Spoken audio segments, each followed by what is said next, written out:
Rod, Rod, Rod, Rod, Rod, Herbito. Rod, Rod, Rod. We are 5 games down, or what? 4? How many games we played so far? Ravens, 4. Steelers. 4 games. 4 games. Yeah. It's a wild card weekend. We have the game that we're going to be coincide with right now, which is Eagles. I'm sorry, Bucks Commanders, and Bucks. Commandos. All in all, man, I ain't gonna lie. This has been, regardless of these games being absolute blowouts for the most part, I have really, really enjoyed this wild card weekend a lot. This is giving us the future of what the NFL is going to be. And this wild card weekend showed that even within playoff teams, there is a clear line of demarcation on who the good teams are and who are not. You know what I'm saying? Like, there's good teams, and then there's everybody else.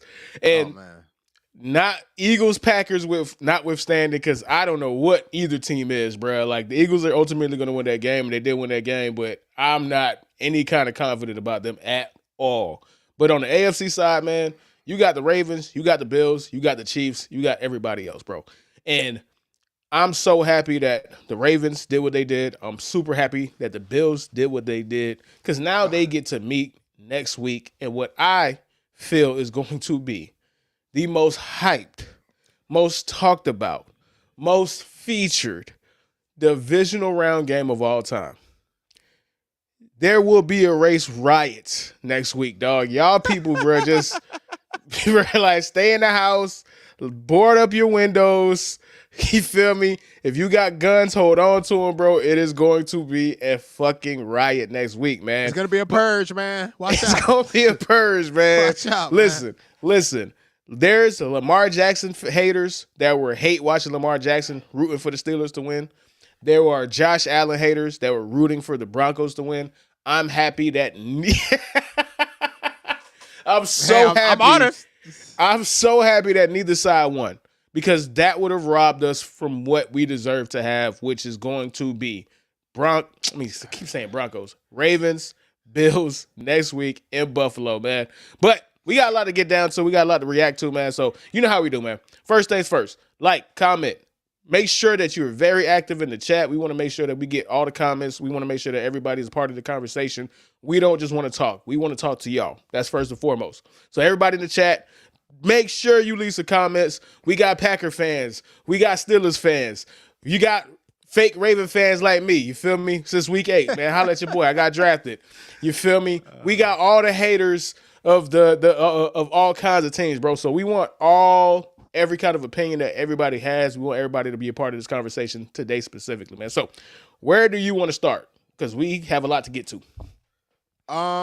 You know what, Herb? What I would say is, first and foremost, I just want to thank everybody. We made it to 500 subs, baby. I'm sorry. You got to throw that out there, man. Appreciate y'all, man. You know what I'm saying? We ain't doing it without the people, man. We ain't doing it without the people, bro.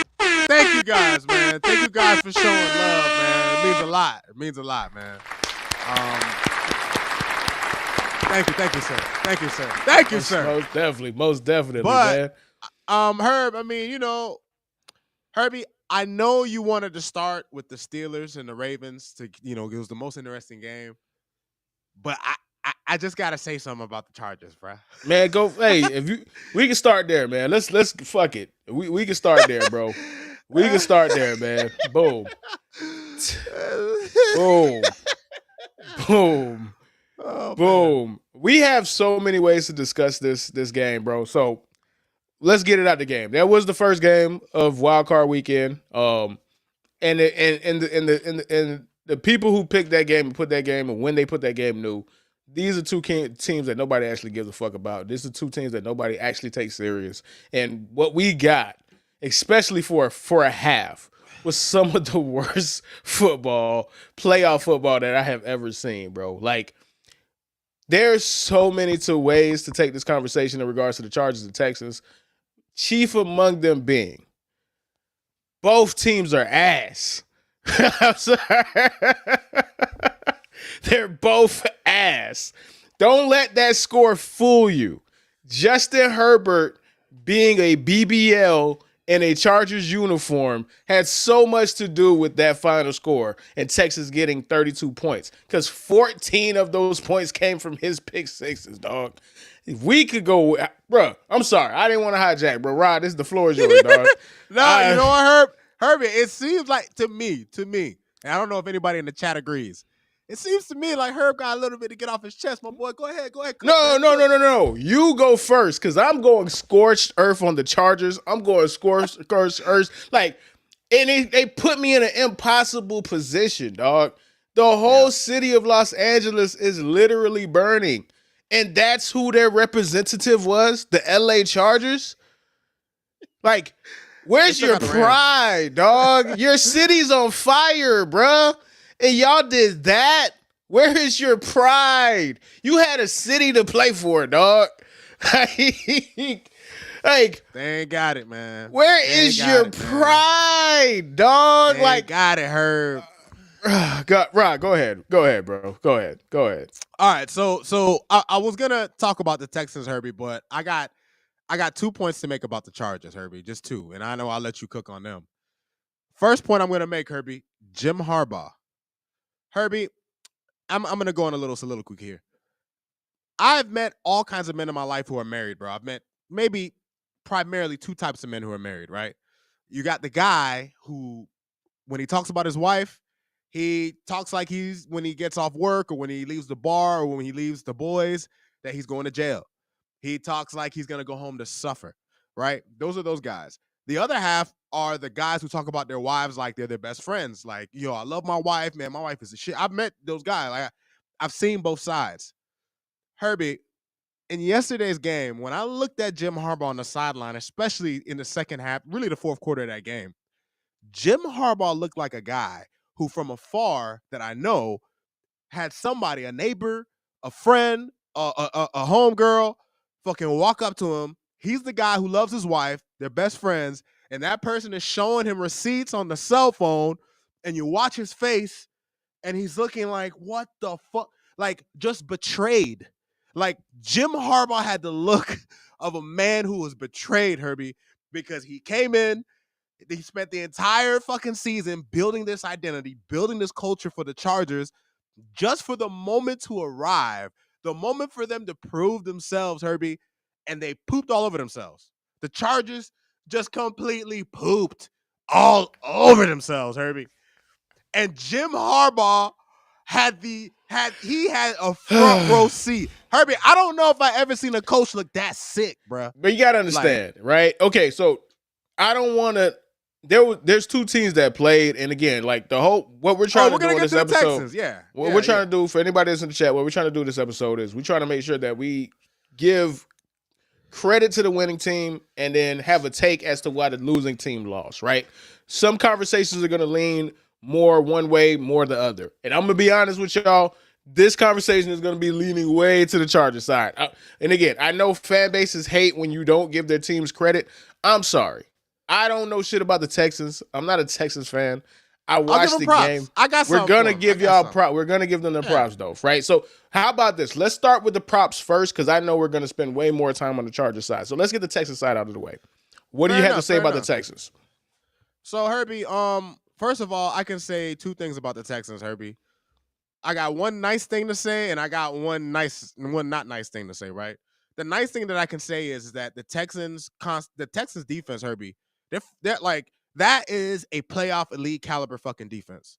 Because look, the Chargers looked as bad on offense as we've seen them look all season long. Imagine, Herbie, Justin Herbert threw 3 interceptions the entire season. Justin Herbert is the first quarterback in NFL history to throw more picks in one playoff game than his entire season. He's the first. He's got to be the first. I can say that with confidence. There's no way anybody else accomplished that, Herbie. So you look at the way that they just completely ravaged the Chargers on every level on their offense. The Chargers have a good offensive line, Herbie. Stood no chance against Danielle Hunter, Will Anderson, Danico Autry and them boys. They were ravaging them boys all day. Fucking Herbert was under duress the entire afternoon, right? And then when you came to look at the receivers, Herbie, outside of Ladd McConkey, the Chargers receivers couldn't get open. Lassiter was locking shit down. Derek Stingley was locking shit down. Their secondary was sticky like glue. And the one thing that I love to see, Herbie, and I know, most people probably couldn't stand watching that Chargers and Texans game, and it was an ugly game to watch. But for me, how my eyes viewed it, I was just looking at two defensive teams that were just two. I was looking at two offenses that were outmatched completely by the defenses. That's how it looked to me. And it just like the Chargers just looked so inept against whatever the Texans threw at them. The Texans defense dictated everything. They took it to them boys. They attacked them. And the Chargers they shriveled up, Herbie. The receivers couldn't get open. The offensive linemen couldn't block to save their lives. And in return, Justin Herbert went on to have one of the worst games you'll ever see a top flight quarterback fucking throw. And when I say top flight, like upper part of the league, he's not in that big class, right? Of the big four. He's not on that level. But Herbert's one of the better quarterbacks in football. And the Texans, Herbie, at home is specifically, they made a lot of guys look bad. MVP Josh Allen, who just ransacked the top 5 defense in the Broncos, they made him look pedestrian. Jared Goff threw 5 picks in that building. Tua threw 3 picks in that building. So Justin Herbert is just another guy who just got added to the list, right? Outside of really Mahomes and Lamar, no one really got off against them boys, which just speaks volumes to how elite of a unit they are. On the other end, Herbie, I also want to give credit to CJ Stroud a little bit, bro, because listen, shit was ugly for him, and the defense really helped them out, obviously, in this game. But shit was ugly for the Texans early on, Herbie. They couldn't get anything going. They were down 6-0 early. But credit to CJ Stroud, he made just enough plays, Herbie. He made a scramble at the end of the half to make to a fucking awesome throw. All right, he hit Nico Collins on a 37-yarder. Like, even though CJ Stroud didn't really have the best game, he looked about as mid. Well, no, Justin Herbert looked terrible, but CJ Stroud didn't impress per se. But he made enough plays to get the Texans through, right? And that's all you can ask from your quarterback. He's 2-0 in the playoffs. I think there's only a couple other rookies that have that kind of record. So, I wanted to give the Texans their props in that regard. On the other hand, Herbie, this is it. This is where it stops. Because Herbie, if there is any result in the postseason that would shock me, is if the Texans went into Kansas City and beat Kansas City with a healthy Mahomes. That would be this crazy. Is where it stops for them. This is where it stops for them, right? 100%. This is where it stops. Like, this is where it stops. This is where it stopped last year. This is where it's going to stop this year again, right? So, yeah, this is what I want to do, because I think I'm going to come back around with my Justin Herbert talk, right? Because I want to give people what they want. I want to give people the people that they actually want to talk about, which is Ravens, Bills, the actual teams that people really give a fuck. The heavyweight fight, man. The heavyweight fights. Trust me, I am coming back to go scorched earth on Justin Herbert, because that guy is a. I've been working on my breathing exercises. My imaginary therapist says, Herb, you have to breathe. You have to breathe when you think about the people that take money out of your pocket because you bet on them and they lose 32-12 in a fucking playoff game, dog. When their city is on fire and you expect them to have personal and professional pride. But that's neither here nor there. Any kind of pride, dude. Any kind of pride. God. That's neither here nor there. So we come back with the Justin Herbert take. But in the meantime, let's go ahead and let's have a conversation about the Ravens, the Steelers, Bills, and Broncos. So, right out the gate, man. Ravens rout Steelers 28-14. And this is one of those games where the final score doesn't actually indicate how the game actually went on both ends, because the game wasn't as close as 28-14 would indicate. But in some instances, it was. It was weird. It felt like at some point the Ravens got stuck in the mud, but you just never, ever trusted the Steelers to ever take advantage of the situation. And that's ultimately what happened. The Ravens had 300 yards of offense in the first half. It was a masterclass, dog. I mean, Herbie, picture this. Derrick Henry had 100 yards rushing in the first half. Lamar had 144 yards passing. 2 touchdowns with 2 incompletions in the first half. 14 for 16, man, in the first half. Like, that last play, and I don't know what was that in the first half or not, when he just did all kind of Houdini shit in the pocket and then found a running back in the backfield coming up. Yeah. When that first touchdown pass to, what is it, Noah Likely? The first one. Isaiah Likely. What are you going to do? How do you defend this? Like, we're seeing somebody reach the final form, dog. Like this is Cell. This is Cell after he absorbed all the androids, bro. This is perfect form Cell. Lamar. This is perfect Cell. This is perfect Lamar Jackson. Like Yeah. this is perfect Lamar Jackson. And then you realize how hard it is to defend Lamar Jackson with Derrick Henry in the backfield. And then you realize how hard it is to defend Derrick Henry when Lamar Jackson is in the backfield. It's a perfect symbiosis. Herbie, it's like thunder and lightning, bro. There were plays where the entire team follow Lamar Jackson on a pull, and you let Derrick Henry have a wide open lane. And then the same thing vice versa. TJ Watt was playing that game yesterday like he's never seen a read option in his life. He crashed on every time. I'm like, dog, you don't have to crash every time, dog. Like he crashed every play. He was like, fuck it, I'm going to hit somebody. You feel me? Like, I'm going to hit somebody. Y'all going to make me do all this stupid shit, somebody getting hit. But, yeah, so there's two conversations that we want to have. So I'm going to take the Ravens side, and you're going to go ahead and take the Steelers side. And because the Ravens were so dominant, I'll go ahead and lead with that, and then we'll come back around because we're not Steelers fans, but we're aware of the conversation going on with the Steelers, in particular, Mike Tomlin. So I'll let you go ahead and have that when it's your turn to talk about the Steelers aspect of this game. So for the Ravens aspect of this game, this was what they were supposed to do. They were supposed to dominate. And I'm not going to lie, going into the game, even all the way up until kickoff, all the way up until that first drive, that first touchdown drive, I said, okay, are the Ravens and Lamar Jackson going to wet the bed? I even have a video talking about that. It's on the platform right now. It is on all of our platforms. You could go see it. And I said, and I quote, if they wet the bed, I will be on his ass. I don't have to be on his ass because he's locked in. He wants this. He wants a Super Bowl. He wants to avenge what happened to him last year. I don't think he slept for 3 months after they wet the bed against the Chiefs last year. And this is the result of that. 4,100 passing yards, 40-4 touchdown interception ratio, and 900 yards rushing, and an absolute beat him down in the first round. Yeah, them boys look scary, man. Them boys look scary, bro. So it ain't too much I can say. But we could go a little on the Steelers side, man. So what is your takeaway from the game from the Steelers' perspective, Rod? Well, Herbie, here's the thing about the Steelers, right? And look, you said something interesting to start the segment. You said that the final score of this game was not entirely indicative of how it went, and at the same time it was. And I can see that, and you said that happened to both sides, and you're right. Because, yes, the Steelers did wake up in the second half, Herbie. It was almost like they flipped the switch, and they actually started where they were able to move the ball. But in that first half, they were putrid. They couldn't do anything in the first half. The Ravens were up 21. They literally got skunked. You were 21 skunked in a wild card playoff game, Herbie. Like, and it begs the question, Herbie. And listen, I'm not a Pittsburgh fan, obviously. We're friend. We got a couple of friends who are Steelers fans, It's right? a big fan base, so we know a bunch of Steelers fans. We know some I work with one, and oh my God, it's gonna be hilarious going to work tomorrow.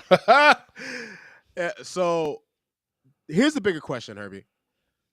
When it comes down to the Steelers, the Steelers have found themselves in a spot, and really the franchise, the fan base, the organization. Talk to them. They're in purgatory. Talk to them. The Steelers are in purgatory. Here, Herbie, I got something here from... Say it louder for the people in the back because they might not understand what you're saying. Break purgatory! Y'all in purgatory. Y'all stuck. Limbo. Man, talk to them. Give them the science. Break down what that means, Rob, man. Herbie, look. A former NFL offensive lineman, Jeff Shorts, who is now an NFL analyst at Fox, I think he encapsulates what I'm trying to say perfectly. He says, I quote, "I've said for a while, I think the Steelers are in the worst spot in sports. Good enough to make the postseason, but not enough to ever win. So you just stay status quo every year because it works. Not bad enough to draft a stud quarterback, not good enough to win with a veteran cast-off." Herbie, I have a very damning statistic about Mike Tomlin, and I want to say this on the front end. I'm a Dolphin fan. In the time that Mike Tomlin has been the Steelers head coach, not including interim coaches, we've had 6 head coaches in that time span, which goes to show you the level of coach Tomlin has been. But Mike Tomlin is such a good coach, Herbie, that because the Steelers front office and their organization have not been able to replace Ben Roethlisberger, which was their best time, their best years in recent memory, Herbie, since January 15 of 2017, which has been 2,918 days. 18 days. 3,000 days since they have won a playoff game. Yes. Yes. The Steelers have gone almost 3,000 days, Herbie. And this is a team that is consistently making it to the postseason, making postseason runs. And the reason for that, Herbie, is because, look, you have a coach that has shown you that he can develop the talent that you give him. The Steelers, rarely do they ever have bad defenses. For whatever reason, Herbie, they always have fucking receivers. You know, they've had some good running backs in their career. But at the end of the day, since the late years of Big Ben, and since then, Herbie, they've been stuck. Because the teams are always good enough to compete, but they're never good enough to actually win. Where does that leave you guys? Where does that leave Mike Tomlin and the Steelers franchise? Right? And I'm of the and Herbie here.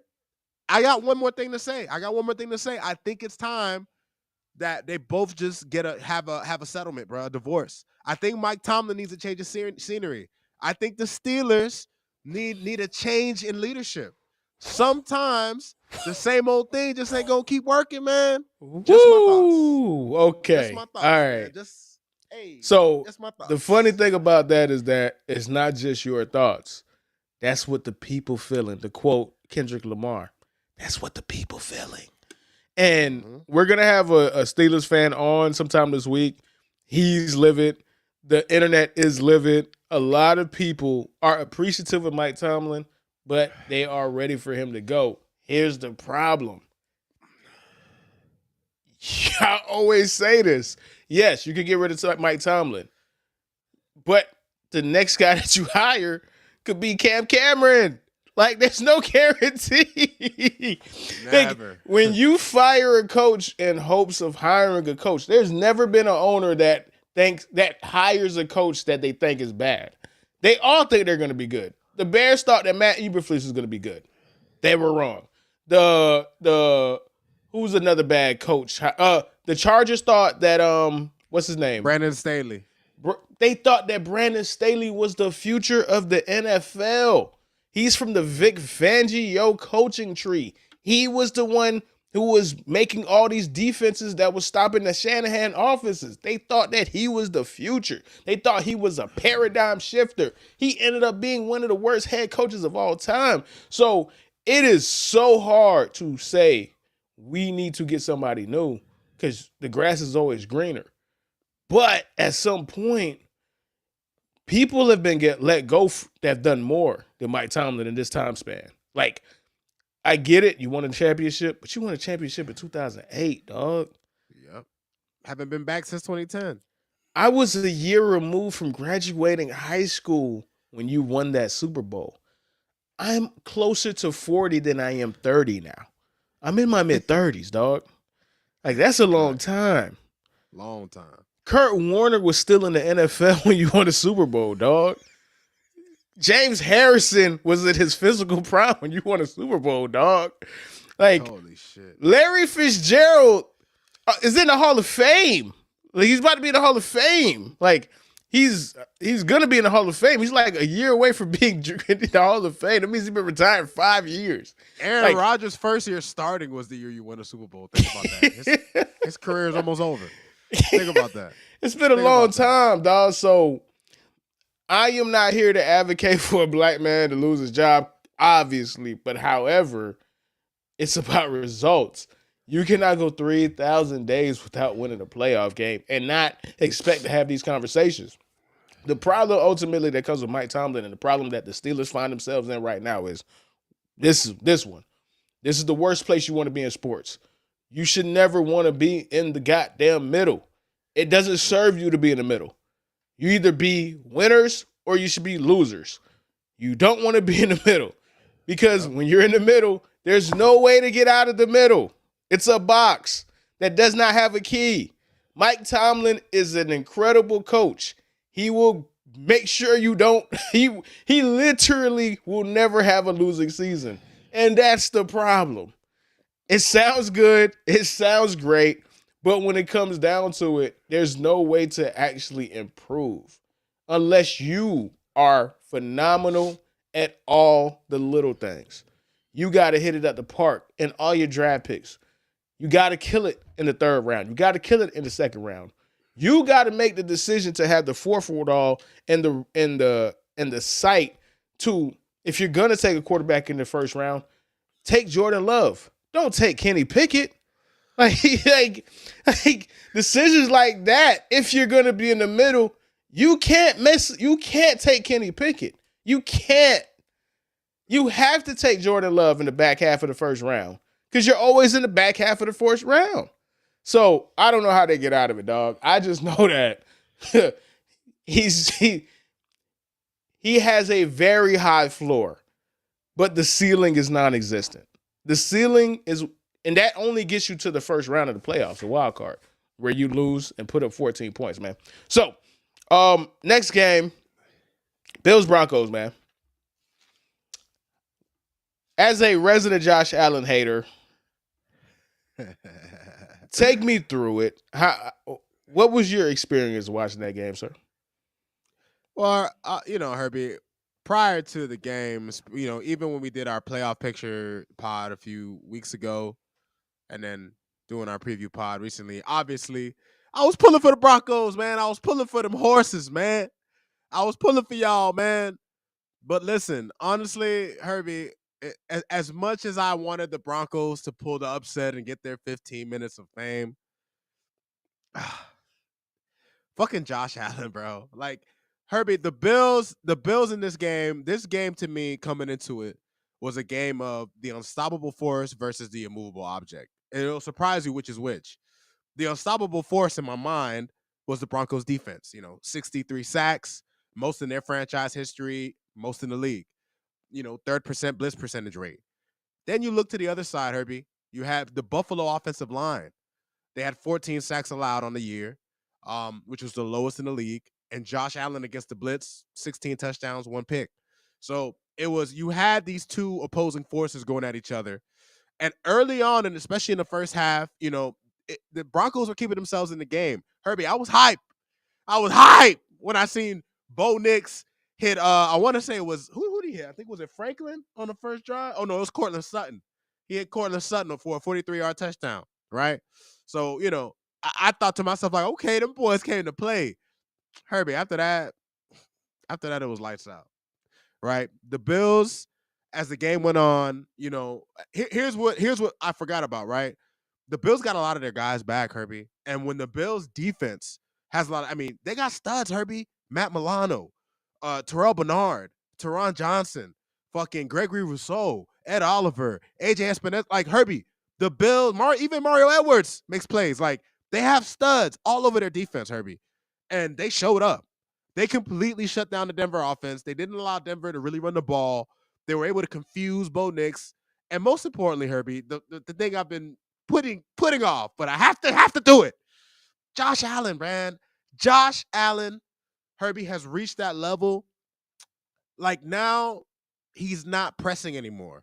Now he doesn't feel the need to be Superman. You have James Cook, who's able to provide you with, he had over 100 yards rushes today. He had 78 yards and a touchdown in the first half.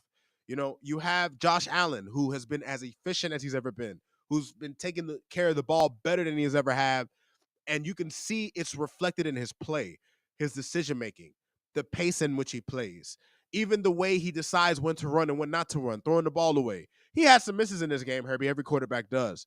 But Josh Allen, who is up there in this conversation about, with Lamar for MVP, he had every bit as good a game as Lamar did against a premium opponent, at least a premium defense. You know, you wouldn't have known the Broncos were a great defense looking at the way the Bills operated, especially in the second half. And at the end of the day, Herbie, look, the Broncos couldn't get the job done. But here's the thing. I got the Ravens in my back pocket, baby. I got the Ravens in my back pocket. I'll let Josh, you got it today, Josh. You got it today, Josh. Come on, man. That's nasty work, dog. You got it just today, wait. Josh. You waiting on that boy, Josh. You waiting on his downfall. It's okay. Okay, so let's do this. right. Let's do this. I like that because now you gave me the opportunity to do an incredible transition. So shout out to you being an incredible co-host and a teammate, dog. That just lined me up for this, man. We are here.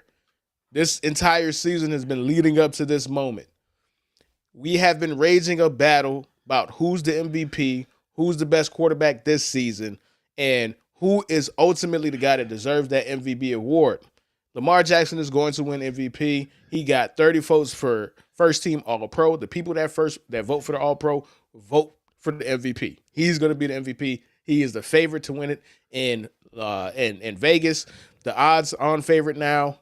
He was the NFLPA first team All-Pro, which is voted by the football players themselves. This is all leading up to him, right? But now, this is when it really matters. And now we're at a stage where, Lamar, you got the league MVP, the hardware, whatever. We about to see who's the MVP of the streets. This is what this matchup is for. Who is the MVP of the motherfucking streets? Because they're at a stage, both of them, especially Lamar, where MVPs don't matter. The only thing that matters is a finals MVP, a Super Bowl MVP. That's what they're going to be judged on. This game is for who is the MVP of the streets. Because in my opinion, and again, this could blow up in my face. I should know better by now. But I think this is going to be, the winner of this game is going to represent the AFC in the Super Bowl, in my opinion. That's a crazy hot take. It could, again, blow up in my face. The Chiefs are the bastards. They're the new age Patriots, but just wear red. And you know what I'm saying? So it could blow up in my face. But this is what this is, dog. Don King, man, only in America. MVP of the streets is on the line, Rod. MVP of the motherfucking streets is on the line, dog. This is so, oh my God. Of the streets. I'm so happy. I'm so happy. Lamar haters didn't get what they want. I'm so happy Josh Allen haters didn't get what they want. Because now we really finna get this, dog. I think this shit is going to do like 60 million, bruh. Everybody's watching this shit, bro. This shit is going to be massive. They shit, Herbie, fuck putting this shit on Netflix, Amazon Prime. Put this shit on pay-per-view, right? Like this is the kind of football game, Herbie, that you could literally have like a Limp Bizkit My Way or the Highway fucking trailer for. Like how we did back in WrestleMania when Stone Cold and The Rock were going at it. Like this matchup, like it's funny, Herbie, because lost in all this is how the Chiefs could quite possibly three-peat. Right, like that's been the underlying story that nobody wants to talk about. Nobody even wants to fucking think about that shit, right? But when it comes to the main event of this season, Herbie, it couldn't have played out any better. I'm just mad it's not playing out in the AFC Championship, dog. That's the only annoying part, bro. Like if it was in the AFC Championship, but again, that you feel me? The reason why it's not in the AFC Championship is because both teams did what they were supposed to do. Like, you got the 2 seed, you got the 3 seed, bro. The 2-3 is going to meet. That's what happens. You feel me? So, the Chiefs, they did what they were supposed to do. That's why they wanted that number 1 seed, bro. They know they needed that bye, and they know that they didn't want to play either of these dudes in the second round, dog.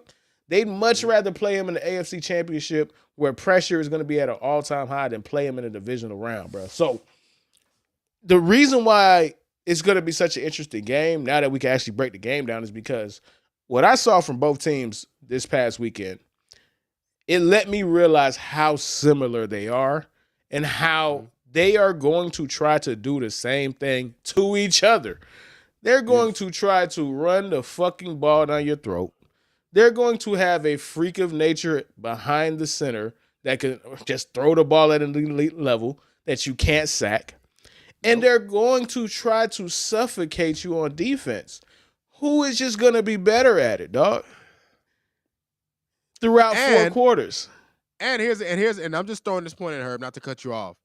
They met go ahead. already, right? They met already, and in the first meeting, which I believe was in Baltimore, the Ravens beat that ass. They beat them down. Herbie, in here, they ain't forget that. The Bills ain't forget that. The Bills ain't forget that ass whooping. So they're gonna have that extra incentive in their house. They're gonna feel, especially Bills Mafia. They're gonna feel like if Lamar wins the MVP, that he robbed it. They should have given it to him. It's Josh's MVP. I seen all the signs in the game against the Broncos. All right, but let me tell you something, man, Herbie. I don't know if I've ever looked forward to a game as much as this divisional round game right here. Nah, Shout out Gary. Shout out to Gary. Don't get twisted. Ravens be the best, man. Listen, and if you gun to my head, I'm gonna have to take the Ravens just because the one thing the Ravens do, they do it better than anybody else in the NFL right now, which is run that shit down your throat. Aside from the Eagles, run that shit down your throat. What's the greatest quote of the greatest philosopher of all time, bro? Marshawn Lynch said, "Run it through a motherfucker face." And that white man asked Marshawn, "What do you mean by that, Marshawn?" And Marshawn said, "Run it through a motherfucker face." So brilliant. Poetic. So poetic. Brilliant, so brilliant. Man. So brilliant. Like Mozart couldn't think of something that high class and that as sophisticated, dog. So the Bills are susceptible to a strong running game. The Ravens have King Henry. King Henry just slapped the shit out of Minka Fitzpatrick, dog. Listen, Hamlin already died once. I don't want to see that man die on the field again, bro. I don't want to see that again. All right? They had to call Shang Tsung to bring him back, dog. They had to call Shang Tsung to bring him back. Bring his soul back. Oh, shit. We shouldn't be laughing about that, but that is pretty fucking funny. Okay. But no. All jokes aside, though. I'm so excited for that game, dog. Like, the MVP of the streets is on the line, and Rod, y'all know me. To the people in the chat, the people that we want this to be a part of the community. We want you guys to grow with us. We're growing. You feel me? Like, we've seen incredible growth. But the reason why we're growing and the reason why people are enjoying our content is because of one thing and one thing only. Me and Rod, we are always going to give it up, and we always going to keep it real with y'all because that's the only way that we know how to do it. We're never going to tell you a lie. We're never going to tell you something that we don't actually feel. We're never going to try to do shit for clicks and whatever, right? So I have to be honest. And I'm going to get crucified for this. And it's not fair. And I should be ashamed. But I cannot be gaslit into thinking something else, bro. I'm rooting for Josh Allen. Oh, no, Herbie. Nah, Herbie. You traitor! No, Herbie. All right. No. Okay. All right. Okay. Let me explain. And this is, guys, you got to understand. Me rooting for Josh Allen is the most disrespectful thing because the reason why I'm rooting for Josh Allen doesn't make sense because it's something that Lamar Jackson has been dealing with his entire career. Doubters, people that don't believe in him, bruh.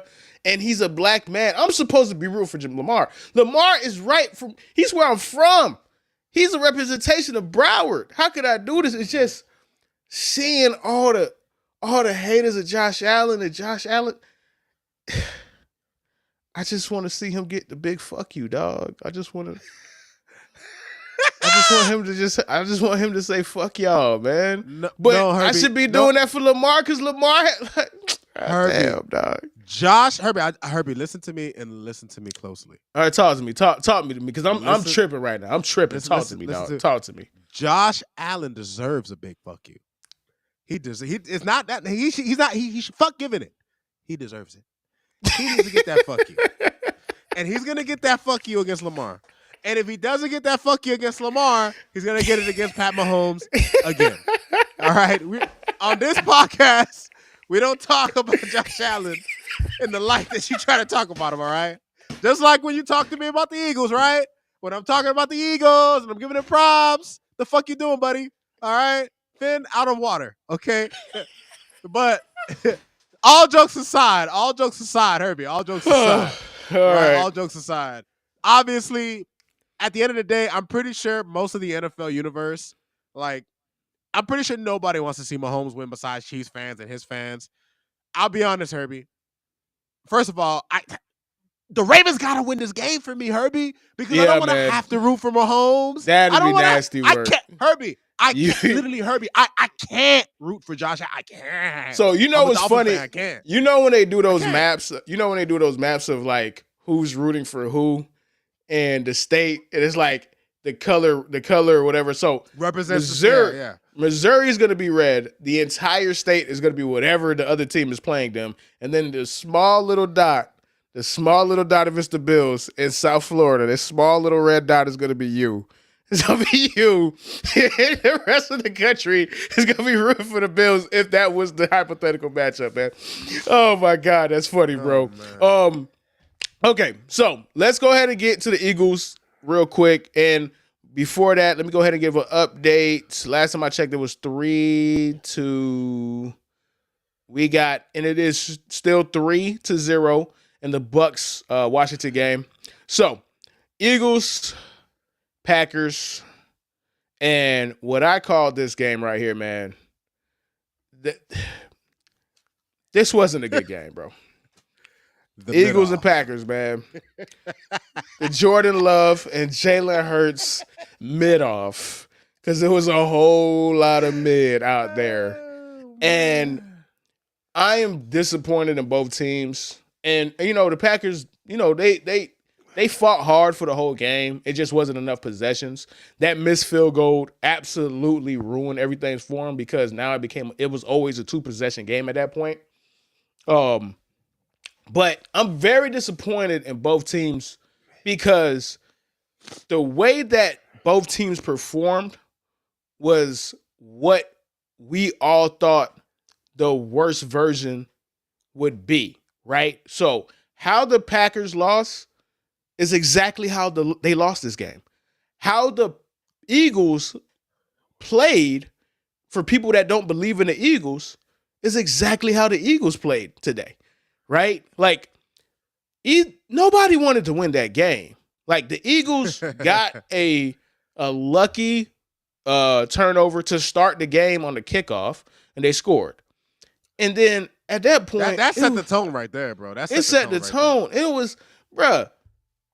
At halftime, it was 10-7. It was 10-0. You would have thought, for everything that the fucking Packers did to shoot themselves in the foot, you would have thought that game was 35-0 at halftime. It was 10-0.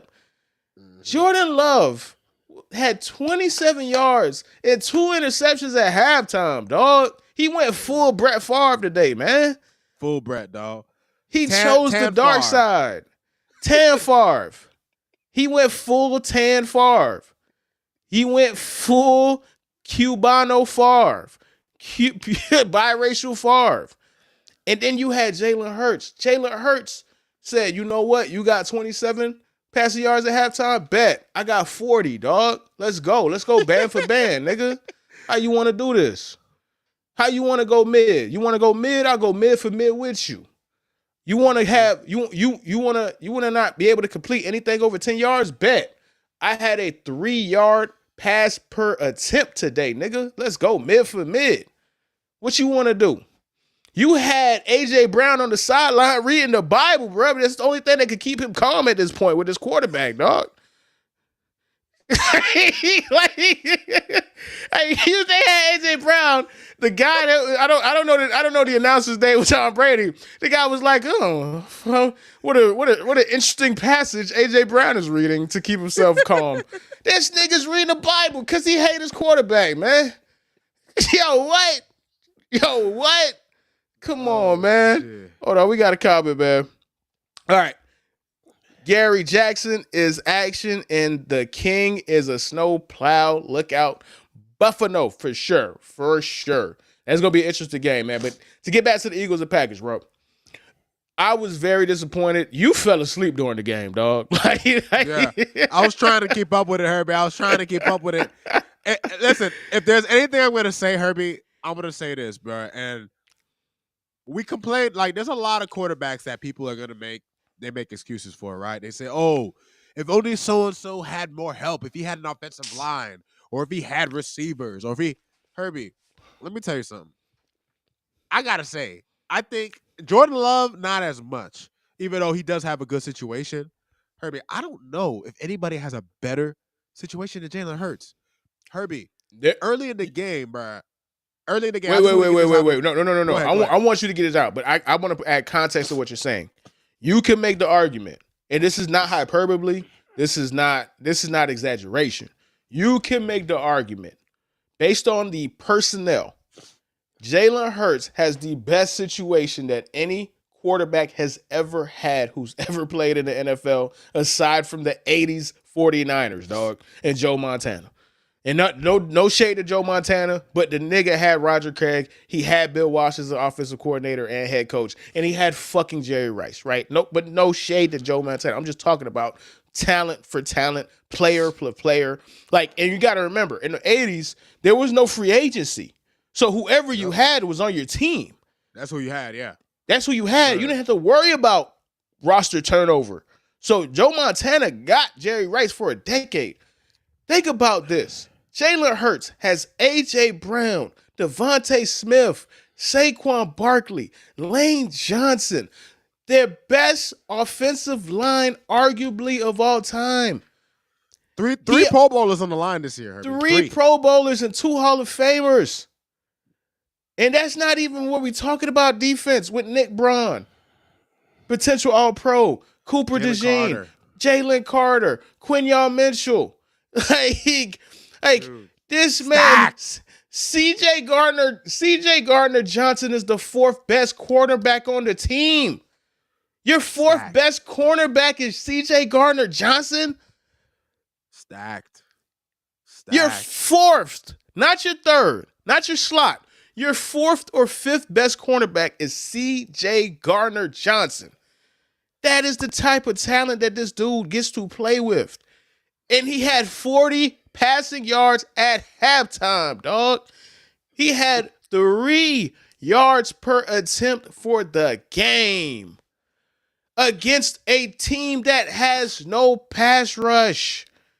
That's crazy. That's insane, bro. It's insane. Like, you want to talk about underutilized, like, what would, like, and I know Jalen Hurts has his group of fans and people who are going to be behind him. Oh, you know, he runs the ball and he could squat like 1,000 pounds. Listen, Herbie, at the end of the day, you know what I want? You know what I want my quarterback to be able to do? Throw the fucking ball. Throw the fucking ball. I want my quarterback to be able to consistently throw the ball downfield. And here's the crazy part. The team is so good, you don't even need to throw. You don't even need to throw. Hand it to Saquon.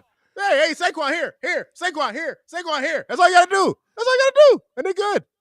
That's how good they are, bro. And then their defense will lock shit down. Vic Fangio, in Miami, Vic Fangio, you know what? I get it. I understand what Miami is, Herbie. It's where everybody comes to enjoy the weather and collect checks. Yeah, they just want to collect checks, and then they go somewhere else, and then they actually work. Okay, they come to Miami to go to the strip club, to see culitos at the beach, and then they leave Miami and go, okay, let's get to work.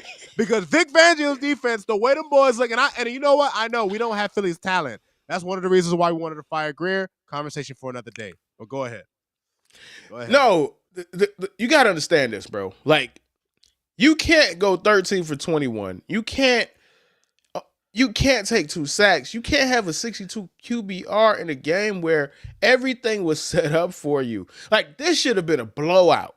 The only reason why this wasn't a blowout is because Jalen Hurts was the person that people were concerned about. And it's crazy. 3 years ago, or was it 2 years ago, he was the best player by far in a Super Bowl, in a game that had Chris Jones, Travis Kelce, Patrick Mahomes on the same field as him. He was the best player on that field. So how could he fall to this version of himself with relatively no real explanation behind it. He didn't have a significant injury that I'm aware of. He didn't have a significant life-altering event that I'm aware of. If it happened, I don't know. I'm just talking about what I'm aware of, what's been reported, and what has been alleged up until this point. Was that season of him being an effective passer, and it clearly must be the case, it was just a fluke? Like, that's never who he was? Like, this is who he is? Like, an outlier. That's what it's looking like. This game was set up for him to dominate. And you don't got to dominate. You just got to be effective. He couldn't do that. The bare minimum. But the flip side, the reason why the game never even got as close as it should have been, is because the dude on the other side was equally ass, man. Jordan Love.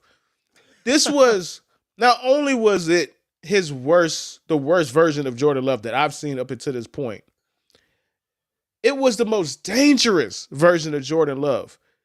This dude threw like 7 hospital balls today, dog. He had multiple wide receivers laid out like today, bro. He was off. He was off.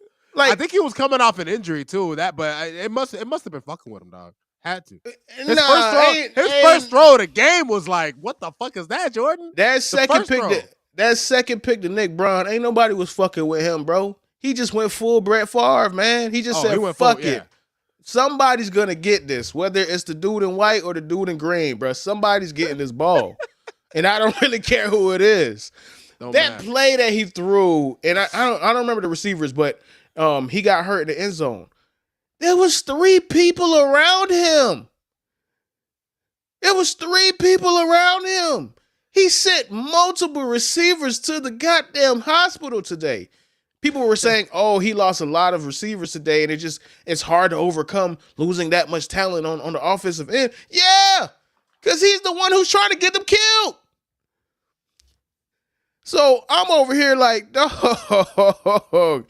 I'm like, dog, manage the game. If you managed the game better, if you took care of the ball better, there was a strong possibility that y'all win this game. Well, Herbie, here's the funny part. That was one of the things that we addressed. Shout out to Gary again. Green Bay's top corner out, which is more of an indictment on Jalen Hurts, right? Like, Green Bay's top corner was out. I think Zaire Alexander didn't play, right? But Herbie, when it comes down to Jordan Love, right? We had talked about it in the pregame show, right? Jordan Love didn't have to, like, bro, he didn't have to try to make plays. Over his last 7 starts, he didn't throw a single pick. He had it looked like he was beginning to understand the emphasis on playing efficient, just conservative football. But in a big spot, in a playoff game, he felt that pressure. And here's the thing, it's not like Josh Jacobs couldn't run, Herbie, because he had a relatively okay day. It's just at the end of Jordan Love was taking him out the game, bruh. Missing throws, turning the ball over. Yeah, the last pick he threw was like at the end of the game pick. It didn't really count. But those first 2 picks in the first half, they come on, bro. They can't happen. This game is yours. It can't happen. You're the guy now, right? Like the Packers organization has been blessed to have prior to you 2 all-time great quarterbacks. And you have stepped in line and people believe in you and you've looked good. But Herbie, you can't, like Jordan Love, you can't do that, bro. Like, you have to be better with the ball. You don't have to force the issue. You know what I mean? And I thought he had begun to learn that.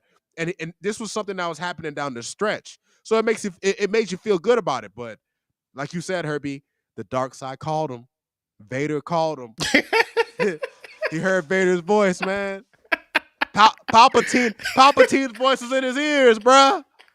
He had it. He couldn't help himself, man. Man. Do it. He couldn't avoid the Sith, dog. He had to fall into the Sith, bruh. Shit crazy, man. Yo, okay. So before we close out the show and I give my Justin Herbert take, I want to shout out Tom Brady, right? Like, Tom Brady got crucified, rightfully so, because at the beginning of the season he had no business being in the booth, dog. Like, he needed more practice, he needed more reps, but you can only get good at something if you actually do it. And he's improved. He's improved, and too many people have their People heard him suck at the beginning, and there's nothing he could do to change their mind. I see it online. People say, "Oh, he's still." No, he's not, bro. He's perfectly fine. Is he amazing? No. Is he as good as Greg Olsen? Hell no. But he's perfectly fine, and he still can do the things that nobody else besides him and a very select few, which is the top of the line people that did this at the highest level at the quarterback position, can give you tidbits. Greg Olsen can never give you the tidbit like this, where I'm not sure who the wide receiver was, but he said it. He was like, you did an inside release on an outbreaking route. If I see that, I'm not even throwing to you. Like the minute I see you do that, you're not even in part of the progression. And those little tidbits you're like, okay, that's why you have 7 of them, dog. That's why you were so fucking brilliant. That's why you just understood the game so well.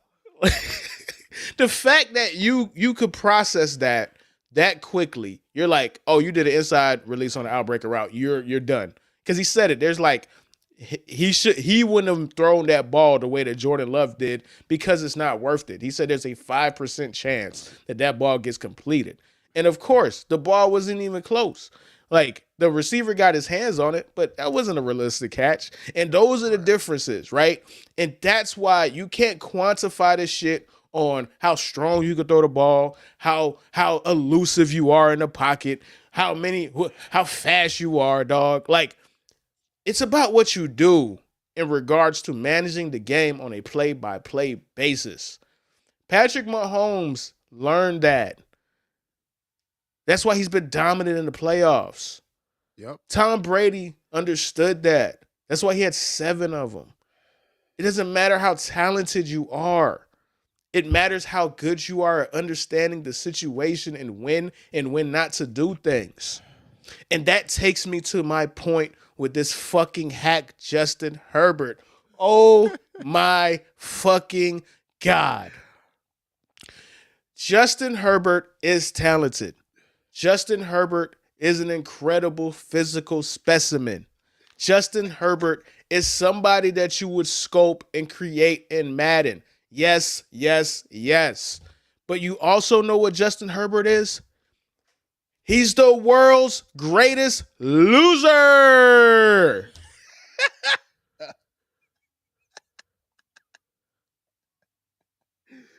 Oh, shit.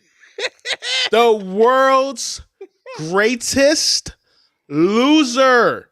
He is the most talented loser that we have seen in quite some time.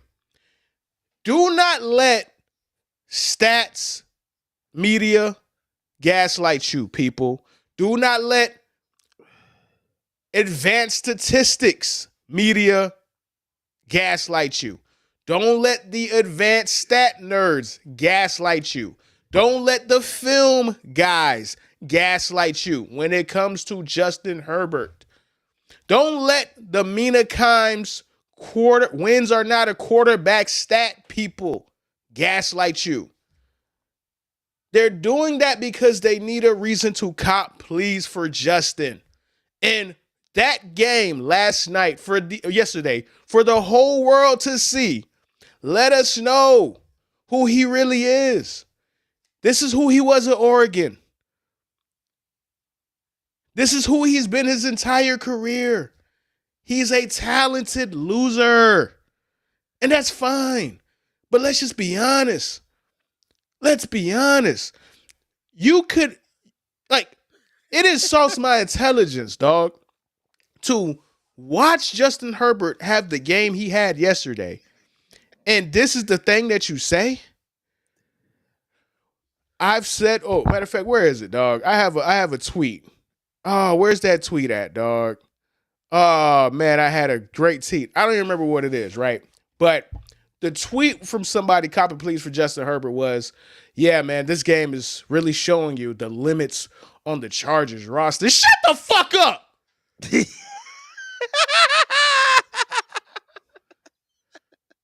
Shut the F up. I'm tired of this. I'm so tired of this. We see Patrick Mahomes win a championship with Kadarius Toney. If you're him, you make it happen. If you got that dog in you, you figure it out, dog.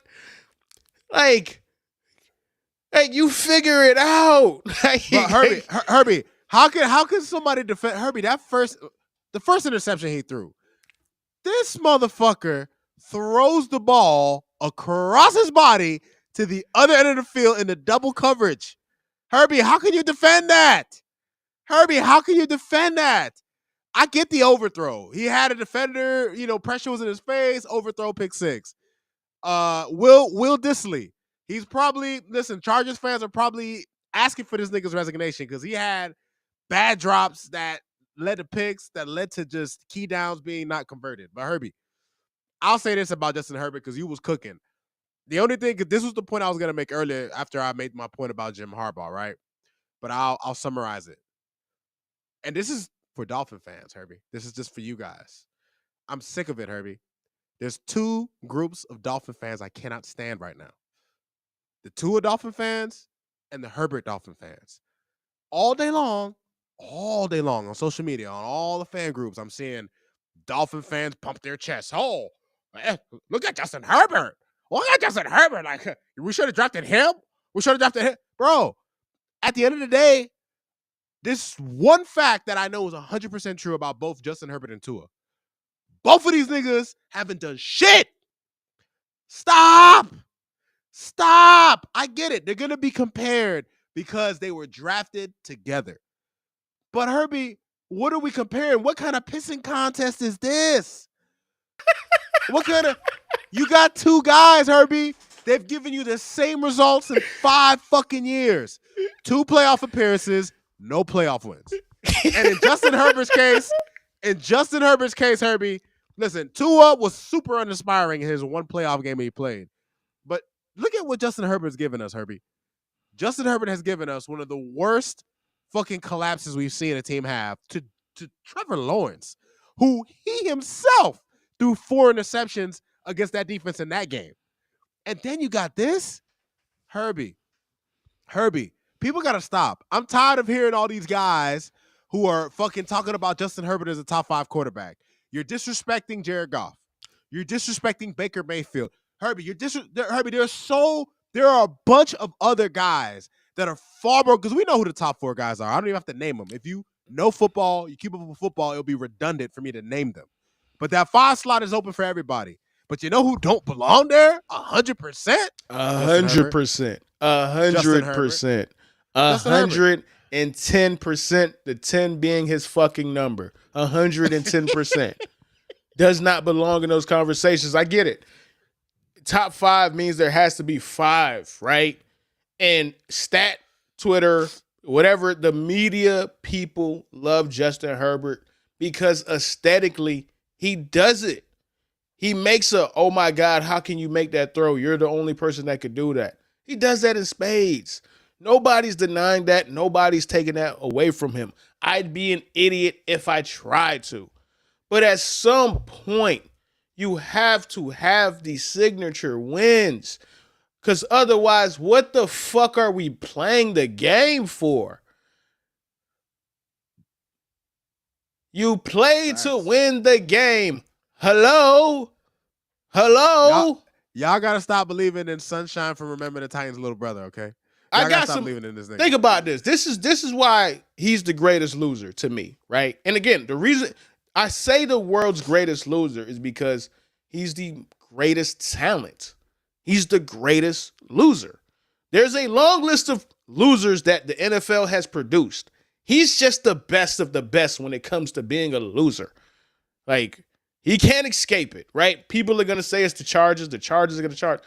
Fuck out of here, bro. Phillip Rivers had multiple 14-win seasons, 12-win seasons. He may not have won playoff wins. He's gotten to the AFC Championship. So fuck out of here. I ain't trying to hear that Chargers bullshit. Kick rocks. Kick rocks with your feet with no fucking shoe. Think about this. Justin Herbert is 0-1 against Josh Allen.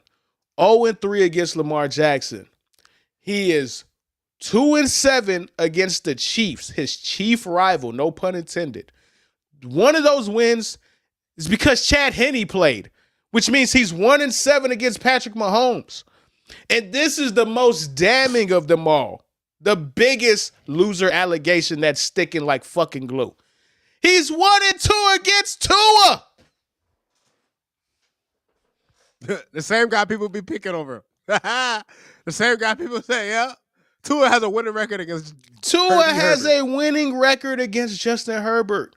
He's the world's greatest loser. Yes.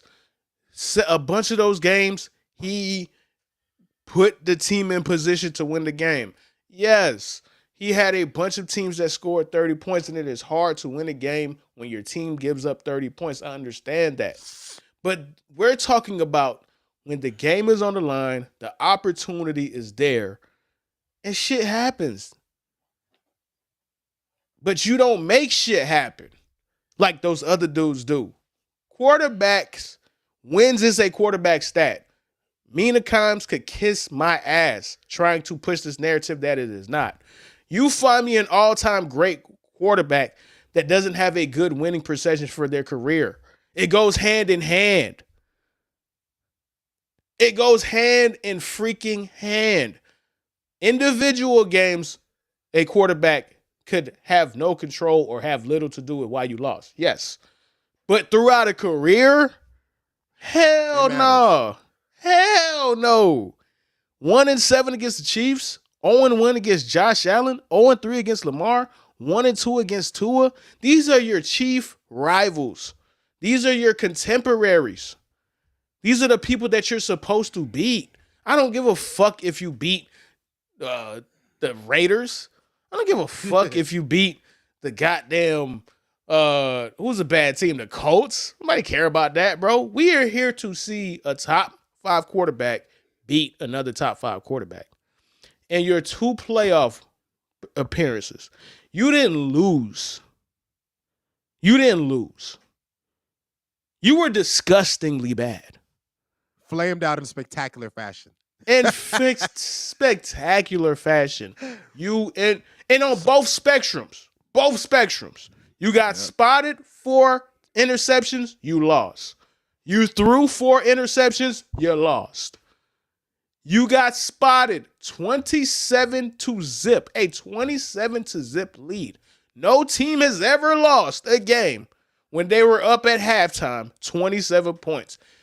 The world's greatest loser found a way to do it. He found ways to lose. He invents ways to be a loser. That's why he's the greatest to ever do it, bro. Any last words, man? I gotta say, Herb, that was some powerful stuff, man. Listen. This that is parlay fueled. got busted.